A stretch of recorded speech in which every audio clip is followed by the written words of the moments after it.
DJ Event Planner will change the way you manage and run your business. Streamline all of your procedures and software into one easy-to-manage system.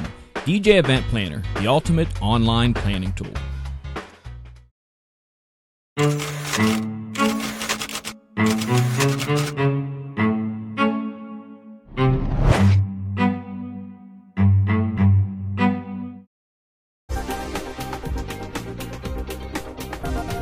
It's time for Tuesday Night Live Chat with Brian S. Red and John Young.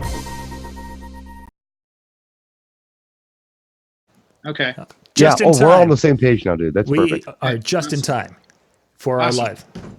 Ladies and gentlemen, this is the world debut of the great DJ debate here with Jay Brannan and Brian S. Red.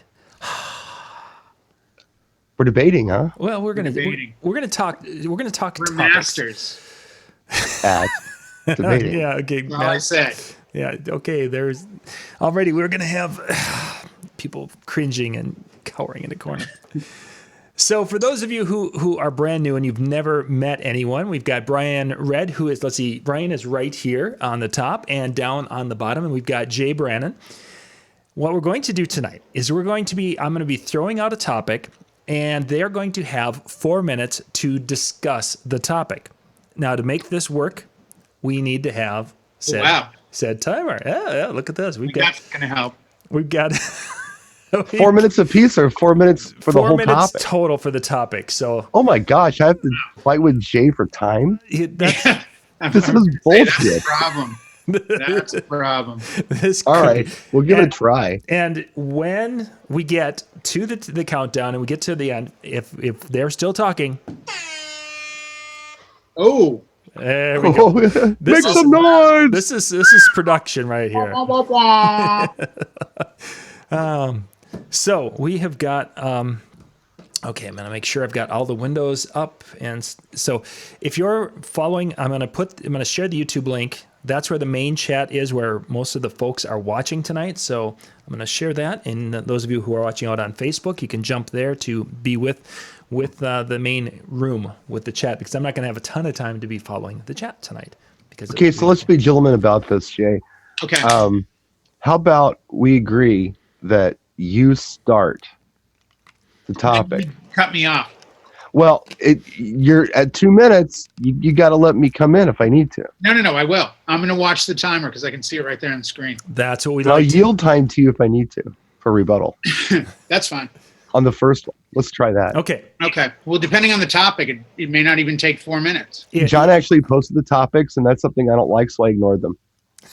So I don't know what we're talking about. Briefly. It's more fun when it's a surprise. Let's wing it. Let's do it. So, and the order in which I sent them, I'm going to be bouncing back and forth and bouncing around. Good. So the first topic that I want you guys to discuss is there is John Cafferty and the Beaver Brown Band. No, Sorry. that's not I'm sorry. part of the show. That's the next show. So the first topic, there comes a time when you have booked an event and people start asking for more services that you need to actually charge more for that. And you're going to have to get that idea over to them that, hey, I need to be charging you more for this. Where is that line for you? Is it immediately when they want to add something small, or does it have to be a kind of a bigger thing? And what do you think works the best with the customers? A prelude to this would be the fact that you already have a contract written out that states where you'll be and when you'll be there. And I think in my case, what I normally get is, we've decided to extend it an hour. Okay, no problems, because the contract already states if you extend it, you pay more. So that's fine.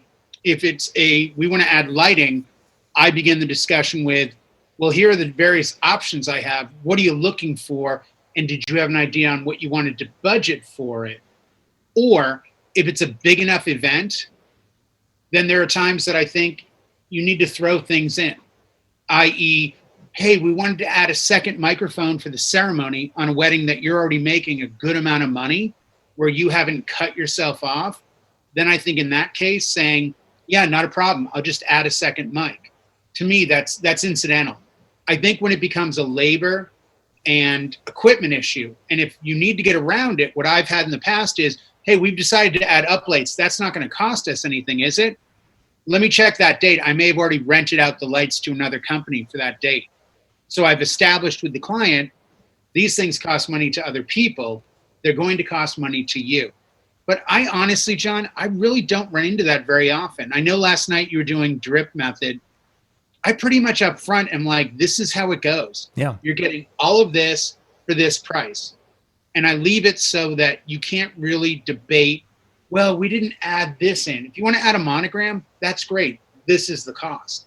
And I think you need to be honest with clients. If they're honest with you, you need to treat them in the same way. You can't start getting dicey at the end, nor can you start looking at it as a money-making opportunity. And that's where the drip method can and can't work. Sure.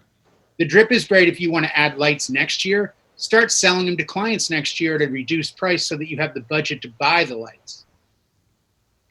Brian? Nice. That's pretty good. That was really good. I'm impressed. I'm with Jay on this. If it's an incidental, we can help you out. The problem, I think, comes into play where I think people get into this habit where they feel like they just keep asking for things. And if you're a nice person and you keep just giving them incidentals, then they're taking advantage of you at that point. I was talking to somebody else in another line of business years ago about this problem that I had where I'd have clients say, oh, well, can you bring this? Can you do that? Can you do this? They kept adding things onto this. I said, man, I'm having a really hard time with the word no.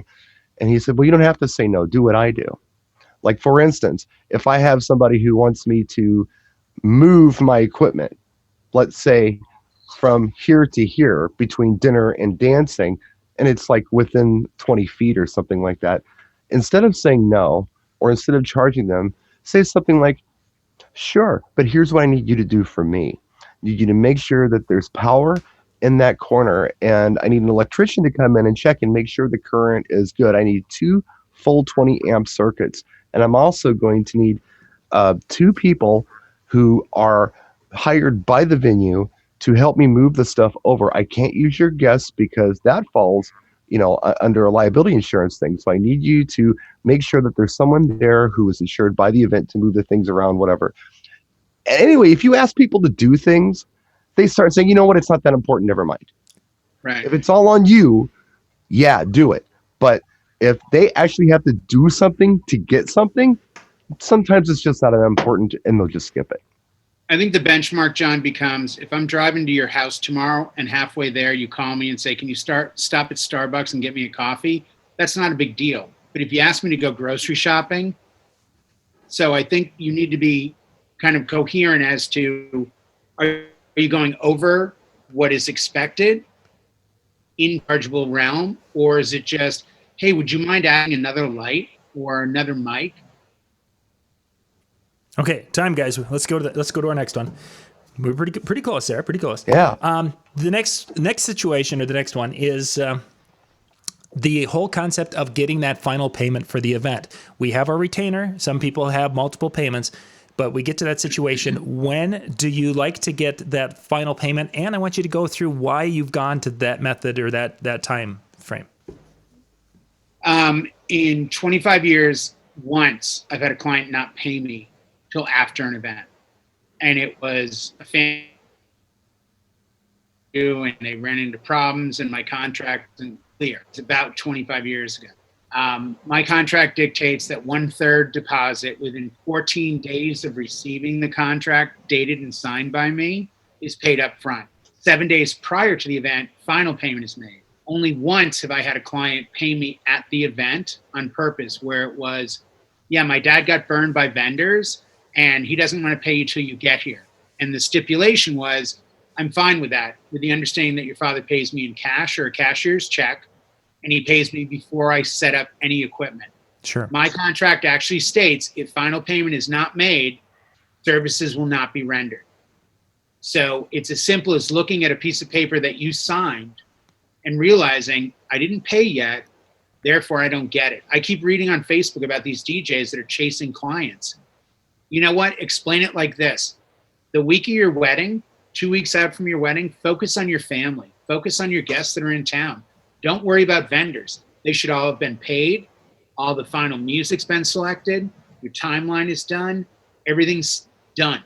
If you're dealing with vendors paying them the day of your event, that's a fail, because your vendors should have given you that week or two to enjoy the process of getting married. They shouldn't be, oh, let me write you a check. Oh, I owe you this. I don't think any DJ in their right mind professionally should ever show up at an event without having received final payment. And if you're willing to barter and say, you can pay me later, and you make one mistake, expect them to say, I'm not paying the full payment. Yep. And now you are screwed, because the best you can do is put a lien on them, which only counts if they go to get a mortgage or a big loan later, that will come up. Brian. So it's customary in my region. And when I say that, this is a party town. It always has been. And long time ago, it was bands. And there was a band on every corner. There was a party on every corner. You've both been to my neighborhood. You know there's a bar on every corner. Yes. So back in the old days, this was a party town. And the way that all entertainment contracts worked was a third up front, and the bounce paid after the first set. So meaning the band sets up and they play one set, and if you don't pay after that first set, the band doesn't play anymore. That's how everything has been set up. And working with agencies, I'm following that same guideline. And I'm doing it for a couple of different reasons. A, because it just works for everybody around here. This is just what you do in the region. Two, I've found that people are most likely to tip you if they're paying you at the event. If they're writing you a check beforehand, there's less chance of a tip. If they're writing a check at the event, if they write checks, a lot of times they pay cash, they're more likely to give you a little more in that check. And the other reason that I like to do it that way, if you go back 8 years when I had my problem, that was something that I didn't have to worry about. There was a small deposit taken, and there was a nice large balance due. So all the events that I had to miss because I was hospitalized, I wasn't freaking out because I had that money in my account and I had to reimburse somebody. Or maybe medical bills would have taken over and I would have had to have spent it, or would have been, garnished out of my account or something. That was not a concern because there was still a big chunk left on the table at the time I did the event. So it worked out. By the way, real quick, John, I take 1/3 as the deposit. Yep, you mentioned that earlier. You're talking good money both ways. Yeah. Yeah. Excellent. Okay. And by the way, Jeffrey Dahmer is from Milwaukee. It was so Liberace, so it all evens out. I'm just saying, it's a real party too. It's a party. Steve Miller. It's a party too. Violet Phibbs. Yeah. So. Okay, the next topic, gentlemen. Keeping up to today's music and the music that's trending for our dances. What do you use for sources, or how do you keep up on what is going to be potentially hot on your dance floor? For the most part, I find that weddings are about 4 to 6 months behind. Younger weddings are more on top of top 40. So between corporate and wedding events, I'm on top of what's the top 10, top 20, hot Billboard 100. So I have it. I know it. My number one source is Promo Only Pool. I find I can get about 99% of what I need from there. The occasional client requests a song, a crisscross song that I don't have, I go to iTunes. There are services. I'm sorry. Oh, I was going to say, there are services I choose not to use because of issues with legalities. I'm old-fashioned. If I want a song, I pay for the song, I get the song. Mm-hmm. I don't go after, I'll give you $5 a month, you give me 200,000 songs kind of services. I don't know enough about them. I'm just on the surface. So I use Promo Only Pool. Before that, I used Promo Only hard CDs, as well as going to record stores. It's pretty basic. I will look at Billboard. I use that as kind of, the Bible of what's going on in radio in my area. But I also will look at 2 or 3 radio stations in the region, and I will view what's what. So if DaBaby and 21 Savage are both on both charts, that's probably a track I need. But let's face it, the majority of weddings I do are for people 25 and up who are not going to have their mom and dad and grandparents dance to the newest track. The only newest thing that's blowing up right now in my area is probably Lizzo. Yeah. You can't get away from it. But other than that, we're always behind in my estimate when it comes to weddings. Different areas are probably different. Brian, what's your thoughts? Use Promoli, and I also use Top Hits USA. They're both good, legitimate services. I use them as well. Sorry. Use Top Hits too? Yeah, they're good. Love them. Those are the two out there that are real solid. Now, as far as what to play, there's two different ways that I gauge this. First of all, if I hear something that I think is hot, I'll try it. And aside from that, I really need them to kind of cue me in on what they want to hear. Sometimes they'll ask for things, the audience will request things that they know and they like, but aren't particularly something anybody's going to dance to. And you find that out really quick when you put it on. And you can always jump out of it if you need to. However, there are times when I don't know every damn thing. And there's a song that I think no one's going to dance to this, and they actually do. I do let my audience take me in that direction. And then once we find something cool, it goes into rotation. But just like Jay, most of the stuff that I'm doing is for an older crowd. But having said that, even the school dance that I did, a week and a half ago, I mean, they wanted like Jump Around by House of Pain and Sandstorm and Usher's Yeah. They didn't want a lot of new stuff. Yeah, we did the Lizzo. We did that. But aside from that, it was primarily the older stuff, because anything new, they just kind of stood there. Yeah. The initial response was, yay! And then literally 10 seconds later, they're standing there. They don't know what to do.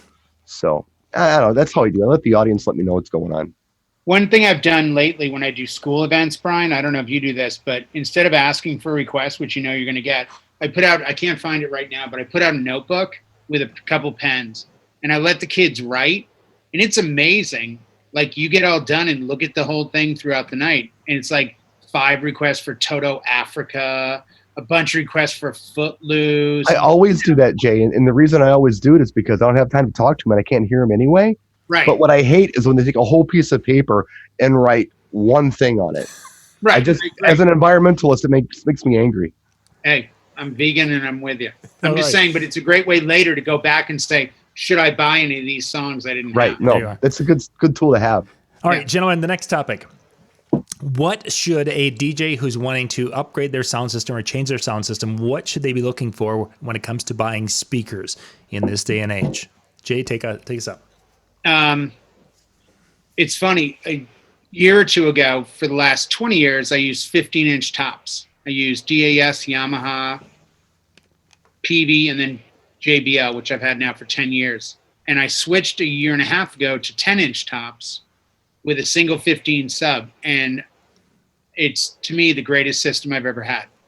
Because if you're doing a 5 or 6 hour wedding, if you're honest, you're playing cocktail, dinner, toast, first dance, cake. There's more time in that 5 or 6 hours that you're playing mellow things or speaking, and you need that sound to be great. Your dance sound should only cover the dance floor. The mother of the bride and the grandmother of the bride should be able to talk 5 feet off the dance floor in a normal tone of voice. So for me personally, if I had to go buy new speakers today, I would look at 10-inch tops and then a single 15-inch sub. I would also look at every event I have paid for the next year. I would look at the number of guests and the location and say, what's the end goal? Is it to spread music 300 feet away? Or is it to spread music to a dance floor that's 10 by 10 in front of me and let people hear talking? Brian mentioned the gig I did a couple weeks ago, the 2 15-inch tops for 400 people outside. And the client was super happy, because they didn't hire me to have 400 people have it loud. They hired me to make a 10 by 20 dance floor loud. Other people could hear me. So for me today, if I was telling someone what to buy, I would say look seriously at 10-inch tops. They're great for ceremony, cocktail, dinner, speaking. But if you have a 15 or 18-inch sub under your table, I think you've got the perfect system, in my opinion. And this goes back to a system that Brian had with RCF maybe 8 years ago that he used to tout as the system. And I was like, really? Brian? I think it's more about the order you ask yourselves the questions in. So the first question you need to ask is, what type of events do you do? Second question you need to ask yourself is, what are my sound objectives? Jay touched on that a lot. And what he said, we was talking about, hot spots in the dance floor, what size subwoofer is going to travel in the room, what's going to create your conversation areas in the room, all of those sorts of things.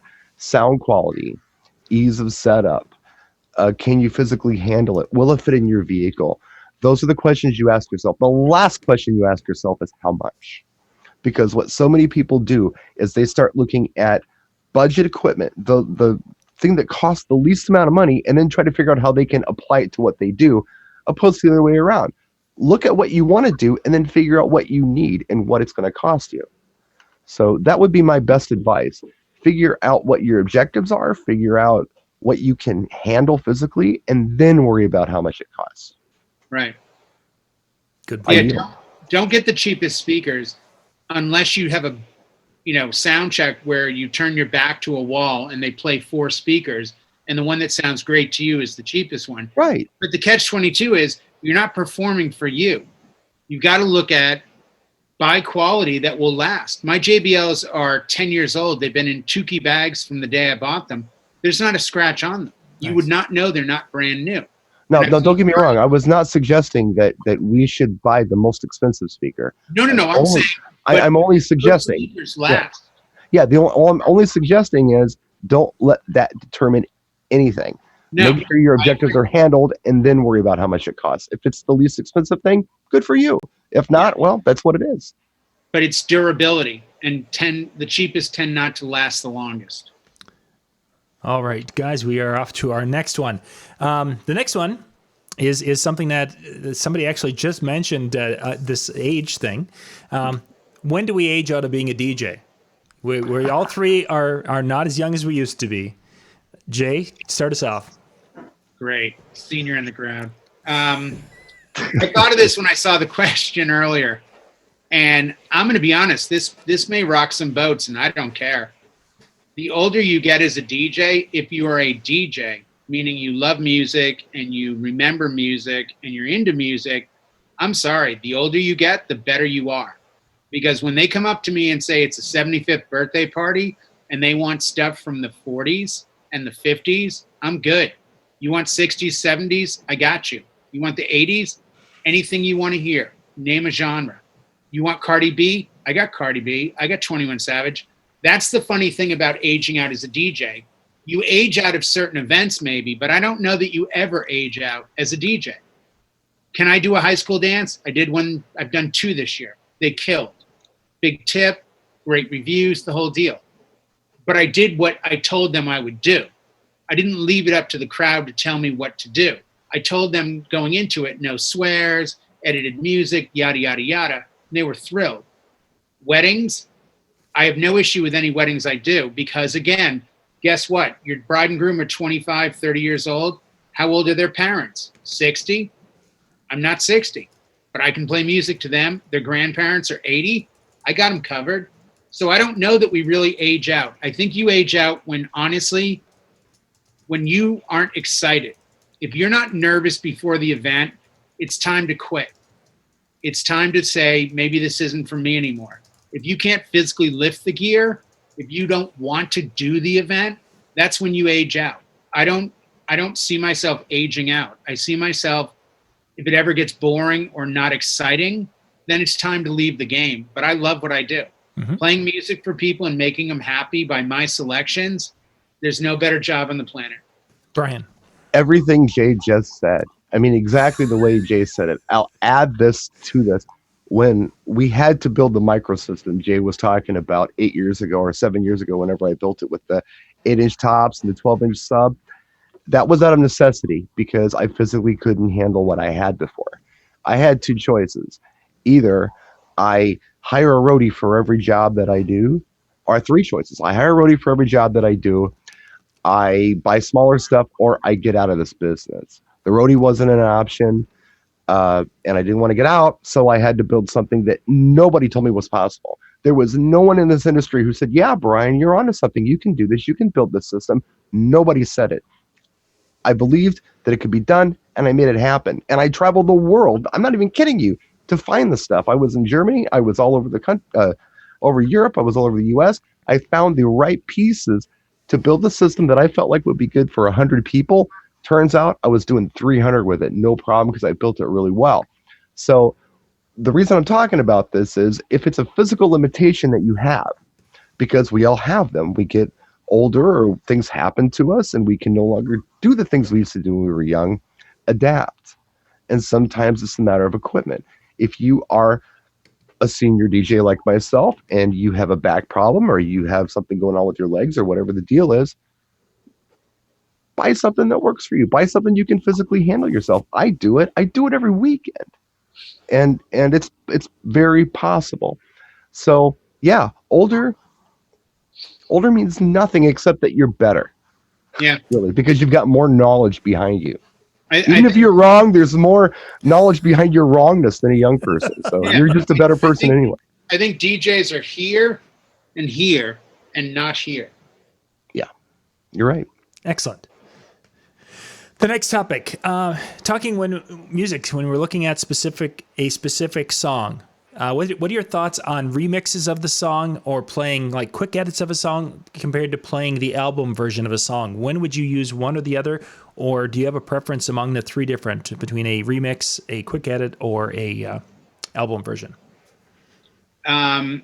Very early on in the 90s, I got involved with X-Mix, Funky Mix, Ultimix, then Select Mix, which turned into Full Tilt Remix. I'm a fan of those that give me that extended intro outro. I envy DJs that can do intro or verse chorus out.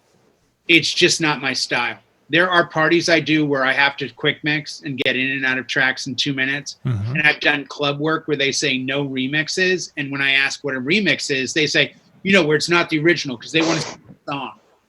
And I'm like, okay. For me personally, I will play a song as long as the song works. If Sherilyn Turner is working for 4.5 minutes of 6, I'll play it. And I get in this argument a lot with DJs, but being a DJ is being in the moment. I can't say which track's going to work at which event. I just know that I will start with a long version, and if it doesn't work, I'll get out.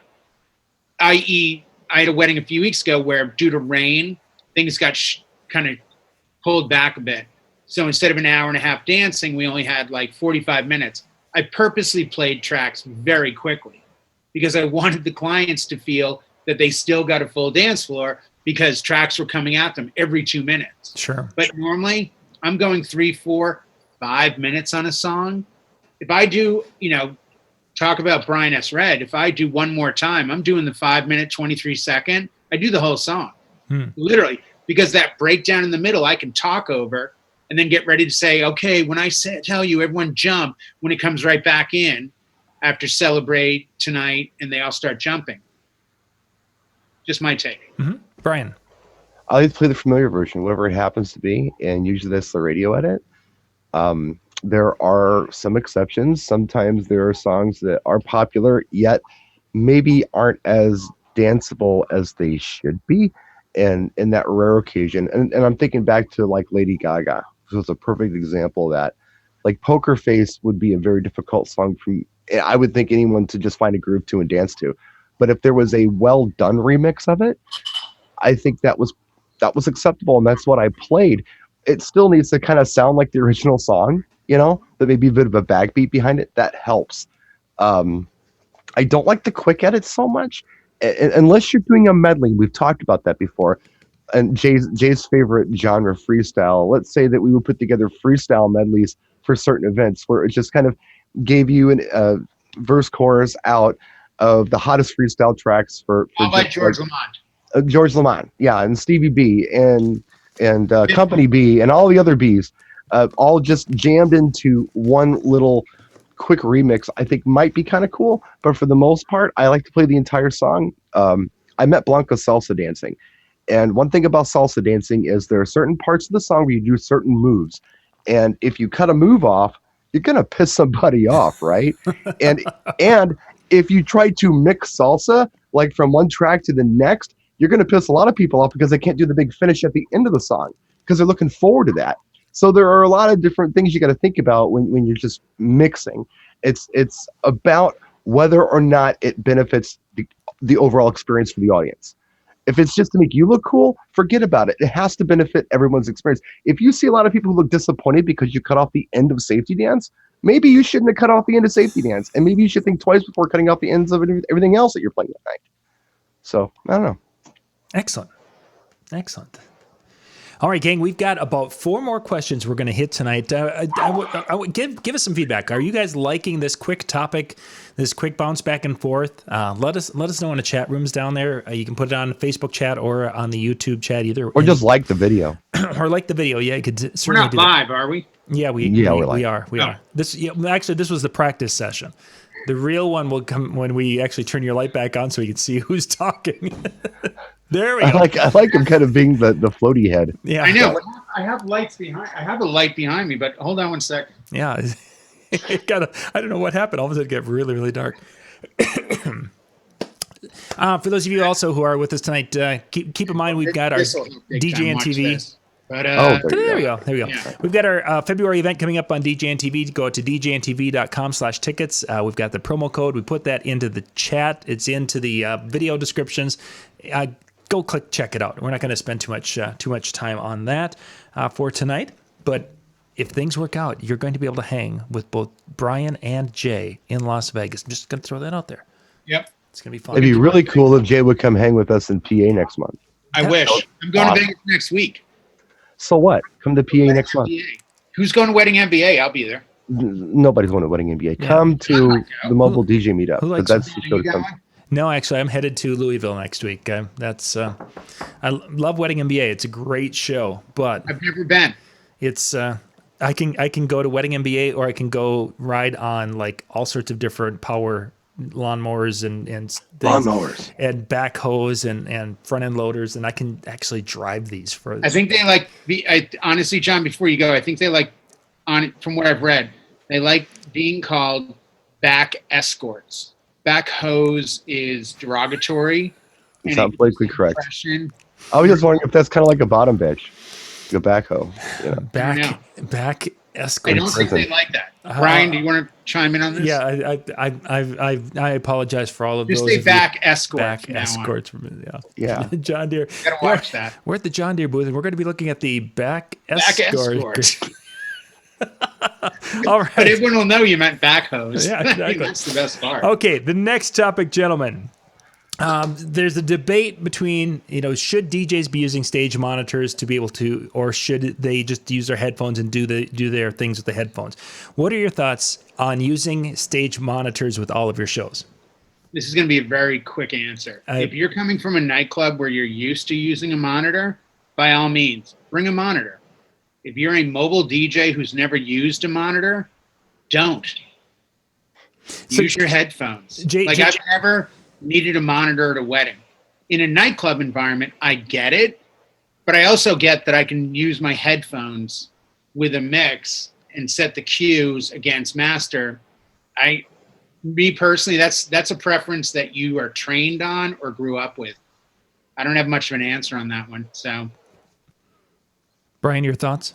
I'm not a monitor guy myself. I can still hear, so that helps. And I'm with Jay. I mean, if you're used to monitors, go with it. If that's what you have to do what you've got to do, go with it. But I've never used them, and I feel like that I can do everything I need to do with my headphones, including blocking harmful sounds sometimes. There are so many times that I'm at an event and I've got my headphones on, both ears, and I'm not doing anything except blocking it out. Because a lot of times when I'm in the mix, I'll have one ear off and one ear on because I know what side they're going to come to me and talk to me, and I hate being surprised by somebody. So I'll take the headphone off this way and just listen here. But sometimes I got them both on. I just don't need to hear all that crap. Especially the last couple of events that I did where it was really loud. So yeah, I'm not a monitor guy myself. I don't see a need for one. So. You need it, get it. If you don't. Yeah. Excellent. We'll continue on here, gentlemen. Okay, this one could be a little bit controversial. Buying from Amazon. DJs love to buy from Amazon. There's some things that could be purchased from Amazon and some things that you should stay absolutely far away from. And I wanted to get your guys' opinions and such on potential things that you could and what you should stay away from. Jay, I'll let you get her going. I'm going to guess what you should stay away from are products that you can't touch, products that you don't know much about, let's say cheap microphones or cheap lights, or I think it becomes a gamble. I'm old fashioned. I really want to see and touch and feel the product. Hence why I love trade shows, why I love going to brick and mortar. I get it if you go to a storefront, try something, see it, touch it, feel it, pick it up, and then buy it at a discount. But I don't think Amazon's offering enough of a discount that they really make it the buying place. I just think they offer a lot of cheap products for the DJ world. Like I can go get a cheap facade, I'd go to Amazon. Cheap mics, I'd go to Amazon. I mean, there's a debate kicking around Facebook for $13 wireless mics. I'm sure they work great. I'm sure they're awesome. They're 300 feet line of sight. Am I willing to put an $1,800 wedding on a $13 mic? No. So I would stay away from things that are a gamble unless they're so inexpensive that it's not a big issue if you lose 12, 15 bucks. For me personally, I would probably rather call Ben Stowe and say, hey, Ben, what's your take on this? Is it worthwhile purchasing? And do you have a deal on it? Then go to Amazon and kind of maneuver my way around. Brian, what's your thoughts? Well, Amazon isn't always the least expensive, so you've got to look at that too. Even if it's a product you're familiar with and you know what it is, okay, well, I've owned this before. My friend has one. I want one just like it. Check around. The other thing you can do too is remember that MSRP is actually MAP is minimum advertised price. So whatever price you see online, whether it be Amazon or on a dealer's website or whatever, it's not the lowest price you can buy it at. Sometimes it's just the lowest price that they can legally advertise it as. So if there was a product you were familiar with and you were interested in, and you were looking between Amazon and Ben or Canal or whoever you're looking at, maybe it's worth a call. If you're looking to save some money, you can actually call these people and say, hey, look, I saw the price on the website. Just wondering if there's any room in there. I mean, you can do that. It doesn't hurt. You can do it.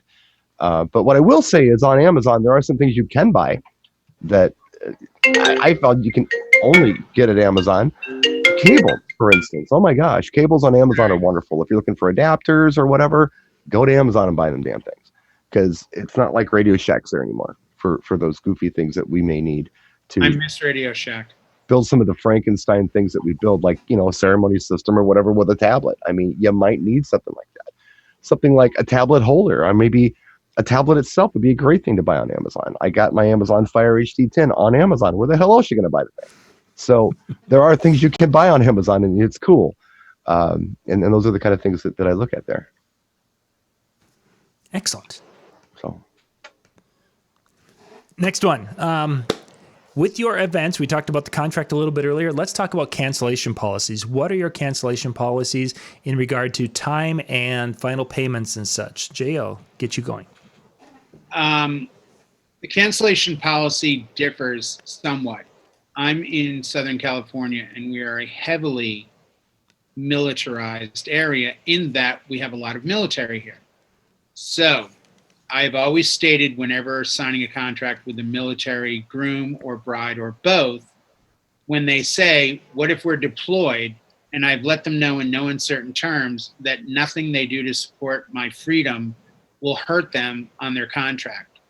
So, it sounds wishy-washy a little bit, and I guess it is. If you cancel me within 30 days, I would like you to reschedule. If you can't reschedule and I can't fill the date, you're going to owe me that last balance. But that said, the reality is, and I'm knocking on my wooden desk, I've had one wedding cancel 2 weeks out, and they rescheduled for 2 years later. So I'm not a good guy to ask this, because I'm not running into this. Sure. You owe me money and I want it. Is your reputation worth $800, $1,000, $500, whatever they owe you? If you're running into cancellations, my advice is start getting final payments 30 days out. Ask for more of a retainer. If you're getting a $50 retainer, you're asking your clients to hire somebody else and cancel you. So for me personally, I would talk to your lawyer and see what kind of verbiage and what will uphold in court, because you can write whatever you want. It doesn't mean it's legally binding. Yeah. And Are you willing to put your reputation on the line and have somebody go online and say, my fiance died? I had one client, one whose fiance passed away, and they got a letter and a check for the full amount back with, I'm so sorry. And that was that. I mean, come on. Yeah. Brian. Well, I try to make it my policy not to give legal advice, because that's None kind of of mine was binding legal advice. right. And Jay, you worded it well. I mean, that's kind of where I'm at. I mean, I've tried to wiggle around it and try to make it general or whatever, and someone always throws it back at me in a comment whenever I do a video on it where it's like, oh. So you know what? What are you going to do? It doesn't happen often, but when it does, you deal with the situation. I think what word am I looking for? Help me with the word I'm looking for. You deal with each event, I mean, whatever the situation happens to be. Each instance is going to be different. Whatever the circumstances, deal with each circumstance individually, and you work with the best you can with the client. Try to be cool and fair about things. I just want to interrupt because I think Brian will agree with this, John, and I think you will too. If you've built a relationship with your clients, I have new clients coming in that I'm going to meet with. We're going to hang out for an hour or two. They hire me and sign the contract. We're together for a few 4, 5, 6 hours back and forth before the event. That's a client that's going to take into consideration who I am before they screw me over any more than I would them. Sure. So, if you're being canceled on for something medical, for a catastrophe, for something like that, make a quick decision. Is my business worth going after this? In the car business, that's you. In the car business, we used to always take a deposit. Now, it may have been a small deposit or a large deposit, but what we always said was with the contract, when there's money on it, that's kind of a mental commitment or a mental ownership of the vehicle because there's money down. They don't want to lose that money, so they have some part ownership in it, and they're more likely to follow through with the contract. Excellent. I agree. Okay, we've got probably time enough for 2 more. Next one we're going to talk about is having a backup plan in case of an illness, or if you personally were out of commission and there was a show you had in a car accident, you broke a leg or something, something bad happened. What's your backup plan? Because in this case, we're all pretty much single out people. So, Jay, you want to start us off? Well, it's funny you should say that because 2 years ago I broke my leg and did 6 weddings on crutches and brought a chair. And I called every one of the clients and I said, I need you to understand I am prepared and ready to be at your wedding and do everything you hired me for, with the exception of setting up the gear because I've broken my leg and I'm on crutches. Sure. Oh my God, are you okay? Yeah, I'm fine. But my son, who at the time was 15, is going to be there with me setting up all my gear. I will walk him through it. I will be there the whole time. But you need to know this is my limitation. And every one of my clients was joyful, thankful, the whole deal. I did all the weddings. Everything went great. I had an incident a couple years ago where there was a fire on the freeway and I couldn't get through and I was running late. And I called one DJ to see if he could help set up a ceremony microphone. That's all I needed. And I still showed up half an hour before the event started because I left so early. But he probably called 3 guys. It went to Facebook. I bet I got 10 phone calls. So I'm quite proud of the DJ industry as a whole, as much as it can be backbiting and whining and bitching and moaning on Facebook. I think if there was a tragedy where someone in your local area got in a car accident and the call went out, it's amazing how quickly people step up for you as your backup. Some of the things that I tell clients up front, I schedule 1 event a day. I don't do anything before your event. I've gotten a call here in San Diego area. Hey, I broke my leg jet skiing 10 minutes ago. Can you cover my wedding? No. Like, get up in the morning, load your van, hang with your wife and kids, or your husband and kids, whatever. Do your thing, then go to your event. But do 1 event a day, because if you're going to and from events, that's when there's problems.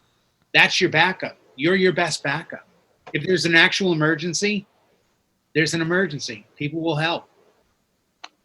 Brian. Yeah, people do step up. It's Big time. I step up for people. I mean, I've done it several times this year, whether it be a family emergency or an accident or whatever the case might be. I've stepped in for others. I've done it.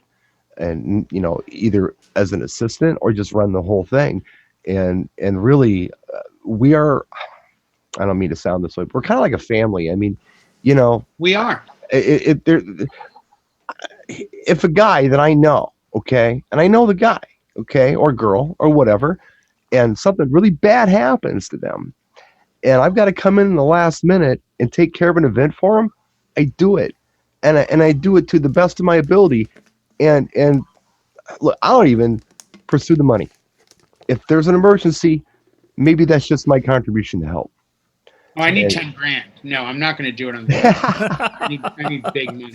No, I mean big. But Big money. The agency that I'm involved with, as back and forth as I go with the agencies, sometimes they're always there to help me if something goes wrong. They've always got a pool of people. There are people out there that I don't particularly think are my friends, but by God, when I was hospitalized, not only did they visit me, but they did backup for me. I was like, wow, maybe we are friends after all. That's really cool. Mm-hmm. So I wish we were more than and what we are in those tough times than we are at shows and on Facebook. Because on Facebook, we look like the biggest morons who just bitch and moan. You're right. But you know what? We all step up. When all the smoke clears and all the bullshit clears, we're all brothers and sisters, man. We really are. Yeah. Because you know, and I know we hate most of those guys and girls, but we still. Yeah, of course. Of course. It's what you do. I wouldn't cover for John or Ben, but outside of that. No. No. Not those guys. Of course not. They're sketchy. Too much snow. It's only because of the weather, John. It's not because of you. Yeah, sure. It's just the weather. Okay, the last topic, guys. This has been a great night. Thank you guys for being with and watching tonight. We've had some great numbers watching the show, and they've stuck. How many thousands? They're actually we peaked over. I think 105 is what I saw a few minutes ago. Thousands? Wow. That's amazing. 105. That is live. I'm not surprised. Our names, Brian. See, we draw a crowd. That's right. That's right. 5,000. So, this will get good replays. So yeah, this will be good. I'll watch this 6 times tonight alone. Me too. I'll like it under all my accounts. Everyone is another one. The last topic, gentlemen. I want you to dig into this. This is a discussion that comes up an awful lot regarding music. The whole concept of, does it matter that I am getting illegal music from a source? And we kind of alluded to this a little bit earlier. For the average DJ, they're like, what does it matter if I'm using music from an illegal source? Jay, I'll let you start with this one.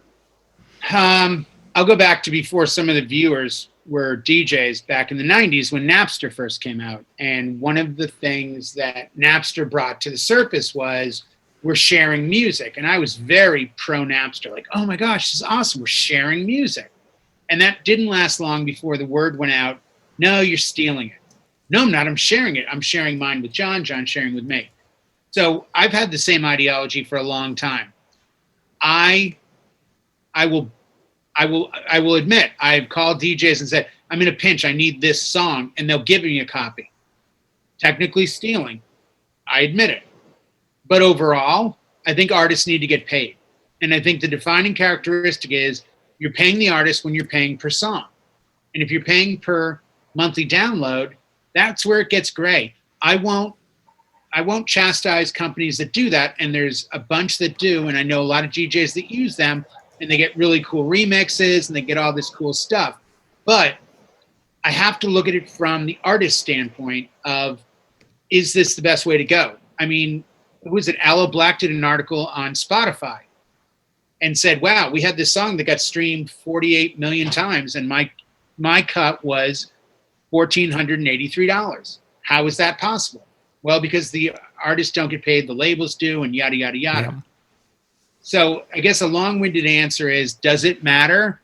I guess it matters if it's enforceable and you get busted. If you are procuring your music through a pool and that's the way they do it, I might disagree with it, but that shouldn't be what you use as to how you do your music. Brian's got vinyl behind him. He believes in paying the artist, or he wouldn't have bought the vinyl. I have CDs in the garage. I have hard drives around me. I think you're supposed to pay per song or per album or per group. Brian, what's your thoughts? Probably get screwed for that, but that's how I feel. Do you guys watch South Park at all? Mm-hmm. Respect my authority. Did you see the recent South Park with the band getting signed? No, It was no, Brian, I'm one, over 18. the band got signed, and the guy, hey guys, I saw you play. I want to sign your band. Oh, we're gonna cut a record. It's not about records today, or downloads, or concerts. It's about biopics. Let's make your biopic. It's gotten so crappy in this business. There's like no way to make a buck at this. No, So they give you a 360 deal. I tell you what, man, Nick Hahn, this guy has taught me so much about how this stuff really works. Just listening to this guy has opened my eyes, and I feel like I've got a much better understanding of how this business works.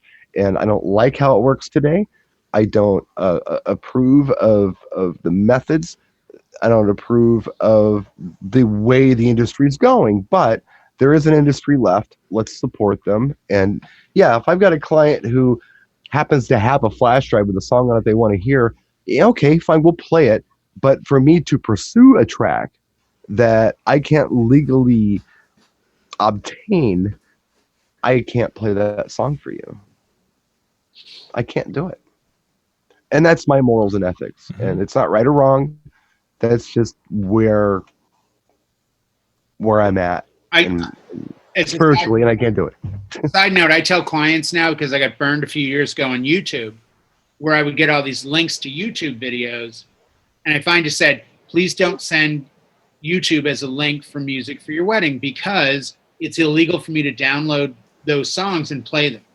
Now, where I get in trouble is the BSR version of this song on violin, and it's like, I will look to see if I can purchase it. If I can't, well, then you do what you do. But right, it's shocking how many people will send you their list of music based on videos. Yeah, very much so. Okay, well, my attitude really, if it really comes down to this, like, again, look, I can't get it. I have no way of getting it. Right. If you have a way of getting it, go ahead. But I don't have a way of getting it. So. I know we probably don't have time, but if you could squeeze it in, what's your My personal take? Yeah.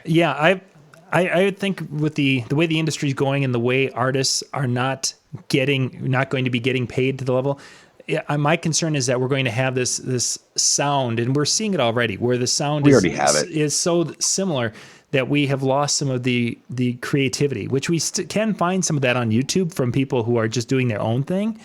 But It's really kind of a sad thing as you go through the charts. And back to one of our earlier topics, where you find your music.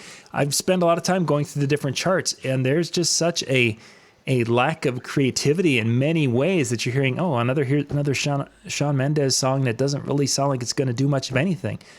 That's what you're hearing, so much of that. And it's basically we've got this formula, take A plus B, add a little C, and we will change D up from this song to the next song, and then export. And this has been a problem that's been going on for many, many years, but it's just becoming so painfully just in your face now. I mean, Frank Zappa talked about this back in the 60s. These A&R guys were like old men, and they would hear something and they'd be like, you know what? I don't get it, but what do I know? I'm an old man. Let's sign them and give it a try. And you got some wonderful music that way. And then in the 70s, what happened was they hired all these hippies. And these hippies were like, these baby boomers are like, hey, man, I'm cool. I know what's cool. That ain't cool. So they were like cherry picking stuff and presuming to know what the next big sound was. And it's just progressively gotten worse and worse and worse, to the point where there's not money in record sales. There's not really a lot of money in downloads. So why invest a lot of money in this? Why would anybody today even try to aspire to do something unless they loved it, Yeah.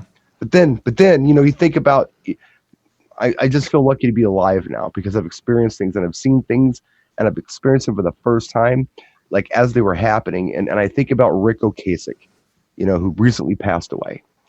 And Rick did something that Prince also did. And I didn't even realize that. Rick lied about his age, because in 1976, Rick Ocasek and Ben Orr, going under their real names, did a folk album. in a band called I can't remember the name of the band. Something Wood, like Cottonwood or something like that. I remember Silkwood or something. I don't remember. Anyway, it was a total like Crosby, Stills, Nash sounding thing. There's pictures of him on the album cover. Rick Ocasek has a mustache, and he looks like just like a guy who might be in Doobie Brothers or whatever. And then they come out in 77, 78 with the Cars, which is a completely different sound. It's so different, we've never heard it before. Okay, 29-year-old Rick Ocasek does this, and he was just doing folk a year before. Well, here's the weird part: Rick lied about his age, just like Prince did. He took 5 years off. Rick was 34 when he did that. He was 34 years old, and he wrote these songs based on some of the stuff from the 60s, based on some of the stuff that he liked in the 50s, based on some of the stuff he liked from punk, and got together with a bunch of musicians and made a sound we'd never heard before at 34 years old. That's amazing. That is just that's what I'd like to see today. I'm waiting for a sound I've never heard before. I'd love to hear a sound I'd never heard before. That was just nothing is new. Being from Boston when the Cars broke, they were phenomenal. 20 years ago, John, you would practice your instrument in your basement, your garage, whatever, and you would try to get your band going on tour. Now, A&R guys are looking around for strippers who a year from now will be the biggest thing on the pop chart. So not only for that, but for pharmaceutical sales. They get strippers for that too. Yeah. All right. But I mean, I was watching a show on that. Yeah. When there are 3 songs by a certain girl whose name shall remain nameless, and she's in the top, she got 3 tracks in the top 10 because that's what people want. So I'm not disparaging the artists. I'm just saying they're not artists anymore. They're the stripper formerly known as the new singer, or music is just coming too quick now. Back in our day, Elton John released an album and toured it, and he had songs on the radio. Now you put a song out, and you better come out with the next and the next and the next, because the attention span is so short, and everyone's got YouTube and a phone. We had excited for the summer to go see Jay Giles open for Blue Oyster Cult at the Cape Cod Coliseum, and it was a big deal. I think the problem that we have, along with the general public, is that we're looking at music in a linear timeline. And I think that's a mistake, because the school that I did, they were listening to the old stuff. It's there. It's not new, but it's there. Who cares if it's new or not? Before, we were so excited about hearing the next sound because we were waiting for the new sound. It was a new sound, but it's no longer a new sound. It's the same old sound, and it's not even a good sound. They didn't land on this amazing time of music to regurgitate it over and over again.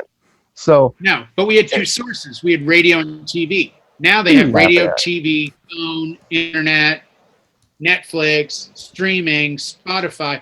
There's no need. I'm sick of hearing people say, "Oh, you want to be a DJ? Just get a playlist on Spotify." And it's like, what? Wait, no. If I go buy the ingredients to make a great meal and I throw them at the stove, they're not going to suddenly make themselves a meal any more than if you get a Spotify list together. It's not a DJ. Well, it would just be very unfortunate if we didn't have this great catalog behind us that we could go to. So I'm just suggesting, as DJs and performers, John doing weddings and schools, and you doing what you do and me doing what I do, I think it's more interesting to focus on good music rather than new music. New music is just not a thing. Nobody cares. The kids don't care, really. Maybe a song or two. Maybe it's just talking about good music now. And maybe that's how we should be thinking about it. Going back to one of your questions, John, where you asked, when is it time to call quits as a DJ? Right. Dude, the older you are, the better you are, because you've got... Absolutely. You got it up here. You know all that cool stuff, and you can go back and grab it. I can go back. I can do an 80s night somewhere, and I can play the stuff they're used to hearing. I can do Safety Dance and all that bullshit. But then I can throw in, Axl's Whirly Girl, and they're like, whoa! I haven't heard that since it came out. Yeah, I remember, and I own it. Mm-hmm. So we were there. Nobody younger than me knows that shit. Internet, John, when the power goes out and you don't have access to it, you have to rely on what you already know and what you already have. Mm-hmm. So if you don't have a history, if you don't have a compiled library, the new stuff doesn't matter, because when the power goes out, no one cares. And I hate to be blunt, but next time you DJ a gig as a DJ, I don't care how old you are, look around your room and bless you, Brian. Look around your room and the person requesting the number one hit in the today, I guarantee their credit score is lower than the person asking for Righteous Brothers. And the Righteous Brothers fan will probably hire you to do their kid's wedding. Does that mean you play to the money? Yeah, a little bit. But it also means understand where your fans are coming from. I'm sorry if the 14-year-old's upset she didn't get to hear the Cardi B Savage, blah, blah, blah, blah, blah. But the person that actually may hire you for their corporate event, sometimes that's your job as a DJ. Do the right thing for the right person in the room. Don't ignore the Cardi B fan, but understand their priority on the scale. It's not as high. I'm sorry. It's just not. And if you really want to be a real DJ, you make it happen where you show up at the mobile DJ meetup in Allentown. Way to wrap it, right? Well, I'm just saying, Jay. Practice and enjoy. That's where if you really want to show what a DJ you are, you should come. That's what real DJs do. They make it happen. Yeah. I yield to John. The mobile DJ meetup. I can't wait to go back and read the comments. Yeah, they were pretty active in the comments, following along with the conversation tonight. But thank you guys for being with us. Coming up in November, the mobiledjmeetup.com. Go out there and check out the event that Brian was talking about. Brian will I be just there. put a video up on it while you and Ben were doing your show. Excellent. And Jay Awesome. we're trying to see if we can get Jay there, but I hopefully will be there. I'll be at Wedding MBA next week. Yeah. That's actually, we're talking about. November. Oh yeah, that's a thing. Well, here, this is a good one. If you're in the Phoenix area this Thursday, and you go to Sam Ash Music in Glendale, Arizona, I'll be there from 7 to 9. Oh, Nice. Yeah. excellent. So just in case you're in the general AZ area, want to come by and say, Haiti, howdy ho, Hey, howdy ho.